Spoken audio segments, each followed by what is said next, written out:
Alors, bonjour, bonsoir. J'espère que tu as passé une excellente semaine et que tu as bien célébré Pâques en famille et que si tu es en Occident, les enfants ont bien mangé du chocolat puisque c'est aussi la fête du chocolat, les œufs de Pâques.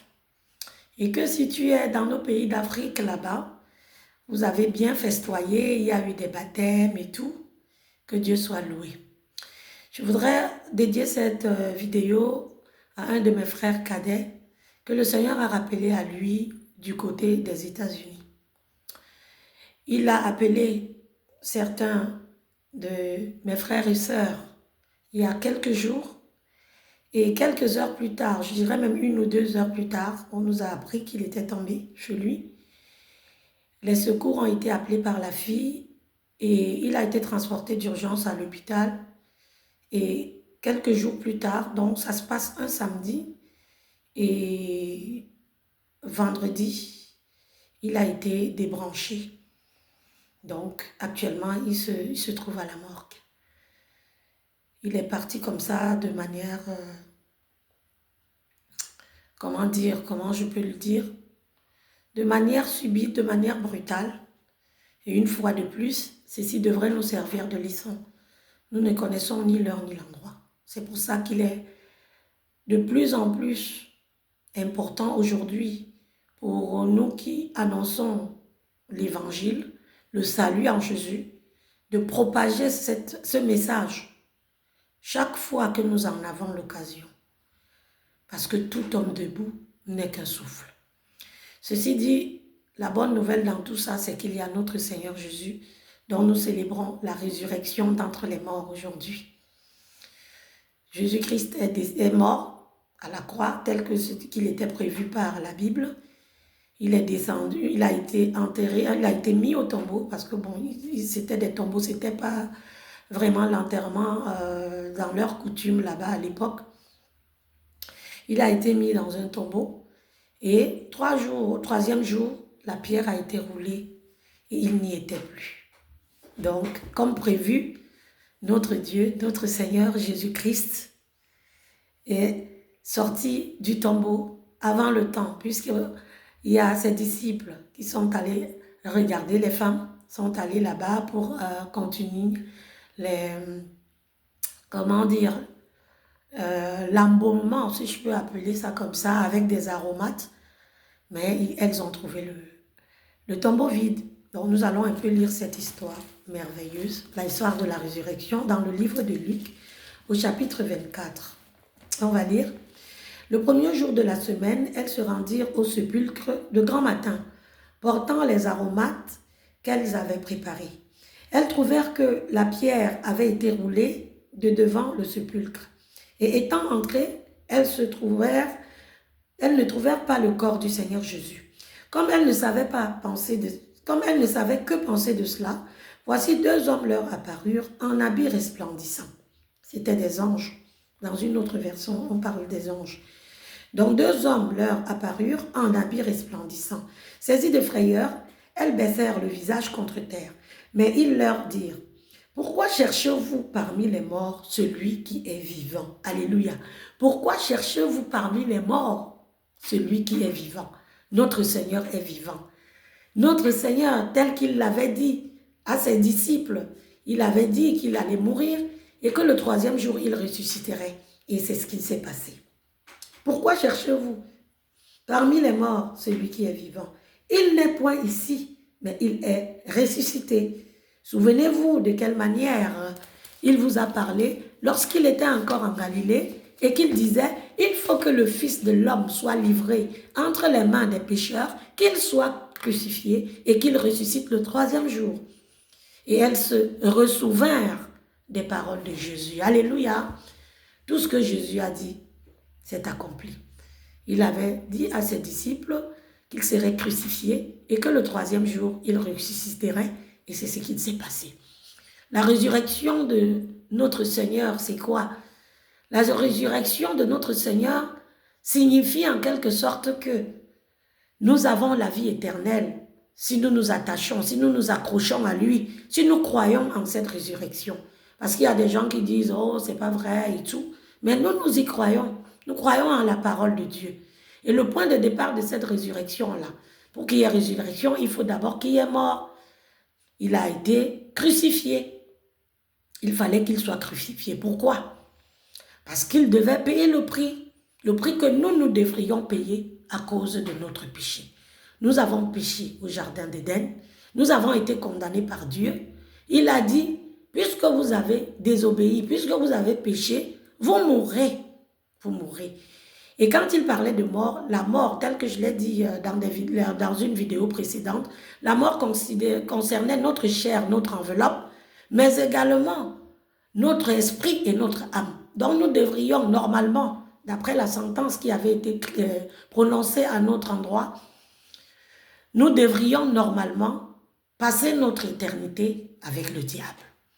Mais grâce à la venue de Jésus, grâce à la mort à la croix, le péché que nous avons commis et qui était condamné par la mort, lui, il a pris ça sur lui. Il a payé le prix. Alléluia. Il a payé le prix. La sentence là qui retombait sur nous à cause de ça, il l'a porté sur lui. Il est mort. Et le troisième jour, il a été ressuscité d'entre les morts. Donc, c'est notre espérance. Christ est notre espérance par rapport à la vie éternelle. Sa résurrection signifie que le Seigneur qui nous avait condamnés, il fallait que quelqu'un qui n'avait pas commis de péché vienne prendre notre place, meure pour que cette mort-là qui pesait sur nous, cette mort spirituelle, cette mort qui signifiait vie éternelle avec le diable, lui, il est venu payer le prix pour que la sentence soit changée en notre faveur. Oui, l'enveloppe partira. Comme mon frère qui est en train de partir, cette enveloppe-là.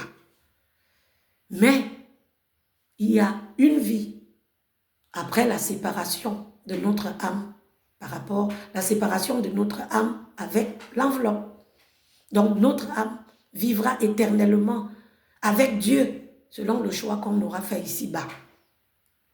Elle ne mourra plus. Elle n'ira pas en enfer.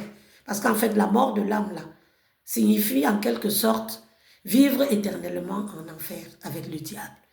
Mais par la mort de Christ, par la mort du Seigneur Jésus, nous avons la possibilité de vivre éternellement avec Dieu. Avec Dieu. Pourquoi? Parce que si nous allons dans Romains 2, allons-y, dans Romains, de l'épître aux Romains, chapitre 6, verset 23, il est bien écrit, car le salaire du péché, c'est la mort, mais le don gratuit de Dieu, c'est la vie éternelle en Jésus-Christ, notre Seigneur. La vie éternelle en Jésus-Christ, notre Seigneur, c'est le don gratuit. Donc c'est gratuit. Il ne dépend que de toi. Si tu veux vivre éternellement avec Dieu, ça ne te coûte rien. Tu acceptes le Seigneur Jésus comme ton Seigneur et ton Sauveur personnel. Tu prends un engagement de marcher selon Dieu. Le jour où tu fermes les yeux, tu vas aller de l'autre côté, au séjour des morts. Mais après, quand viendra l'heure de rendre les comptes, de comparaître devant le tribunal de Dieu, tu seras trouvé juste parce que Jésus-Christ deviendra ton avocat d'office en l'acceptant, en l'ayant accepté avant, pendant que tu es encore en vie sur cette terre. Il deviendra ton avocat devant ce tribunal-là et tu ne perdras pas le procès. Donc tu seras jugé apte, tu seras jugé qualifié à vivre éternellement avec Dieu. Donc voilà le processus. La mort, la résurrection. Et maintenant, il ne dépend que de toi d'accepter que si Jésus-Christ est mort, c'était parce qu'il a pris ta place à la croix. Parce qu'en fait, lui n'a pas commis de péché, c'est toi, c'est nous qui sommes pécheurs. Il a dit à Dieu, moi je prends leur place. Et Dieu a effacé la sentence. Et tu as le choix, tu as la possibilité de bénéficier donc du fait que cette sentence qui pesait sur toi soit effacée en acceptant le Seigneur Jésus comme ton Seigneur et ton Sauveur et en prenant la décision de vivre selon la volonté parfaite de Dieu, en utilisant son code qu'il nous a laissé, c'est-à-dire ce livre, la Bible, l'Ancien et le Nouveau Testament. Donc voilà la démarche que tu devrais faire.